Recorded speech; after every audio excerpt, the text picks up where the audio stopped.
Club Agra the city rainbow hospital व brain Gurukul की ओर से mind and community service award समारोह का आयोजन किया गया, जिसमें कोरोना काल में समाज के लिए विशेष कार्य करने वाले लोगों को सम्मानित किया गया।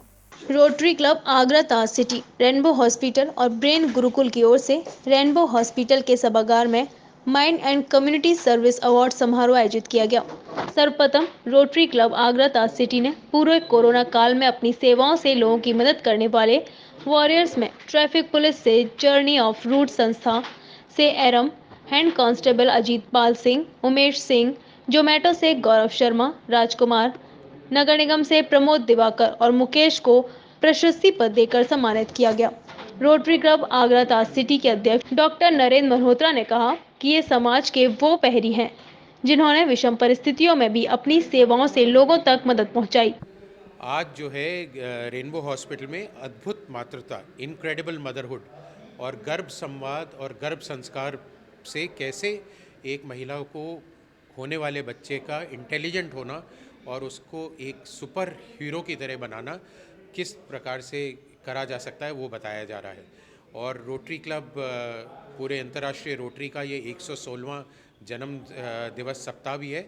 उस अंतर्राष्ट्रीय में 7 कोरोना वॉरियर्स जिन्होंने कोरोना टाइम्स में जैसे जोमेटो के सप्लायर्स, जैसे सफाई कर्मचारी, जैसे पुलिस का कांस्टेबल, 7 लोगों को आज हम कम्युनिटी सर्विस अवार्ड रोटरी की तरफ से भी दे रहे हैं। ये इसी उपलक्ष्य में कि इन लोगों ने अपना ध्यान ना रखते हुए, अपने को जोखिम और रिस्क में डालते हुए किस तरह से कोरोना पूरे साल में सभी लोग की सेवा की। क्लब के पूर्व अध्यक्ष प्रभात माथुर ने उत्कृष्ट सेवाओं के लिए सभी की प्रशंसा की। इसके बाद ब्रेन बिफोर बर्थ विषय पर कार्यशाला हुई, जिसमें ब्रेन गुरुकुल के को-फाउंडर विजय प्रकाश ने बताया कि रेनबो हॉस्पिटल के साथ मिलकर ब्रेन गुरुकुल ने एक प्रोग्राम शुरू किया है जिसका नाम है ब्रेन बिफोर बर्थ। इसके तहत बच्चों को गर्भ में ही संस्कार और शिक्षा देने का काम किया जाएगा। इसमें माता पिता के लिए कुछ विशेष तरह की कार्यशालाएं और प्रशिक्षण सत्र आयोजित किए जाते हैं। रोटेरियन डॉक्टर निहारिका मल्होत्रा ने बताया कि रेनबो आईवीएफ की निर्देशक पिछले काफी समय से ब्रह्मकुमारी बहन सिस्टर शिवानी के सहयोग से अद्भुत मातृत्व प्रोग्राम पर काम कर रही हैं, जो एक तरह से बच्चों को गर्भ में संस्कार देने के लिए है। एक बहुत बड़ा महत्व है कि जो भी माँ, एक प्रेग्नेंट माँ फील करती है वो डायरेक्टली बच्चे को जाता है।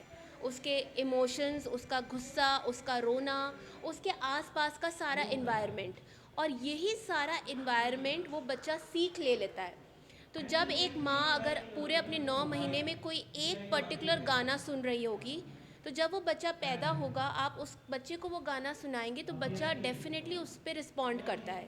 और इसी थ्योरी को लेते हुए हम एक एक्सपेरिमेंट या एक स्टडी कर रहे हैं आप, कि अगर हम उस 9 महीने में उस बच्चे को जो पैदा नहीं हुआ है कुछ चीज़ें सिखाएं, तो उसका ब्रेन डेवलपमेंट नॉर्मल बच्चों से ज़्यादा होगा और उस बच्चे में जो इंटेलिजेंट कोशेंट होगा वो ज़्यादा होगा।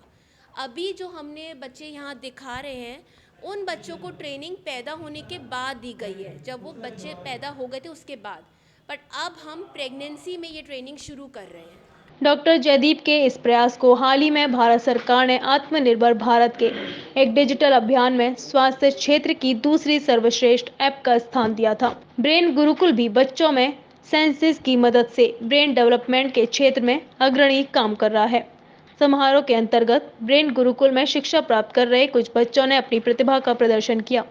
विद्यालय के इन बच्चों की विशेषताओं को जिसने भी देखा वह हैरान रह गया।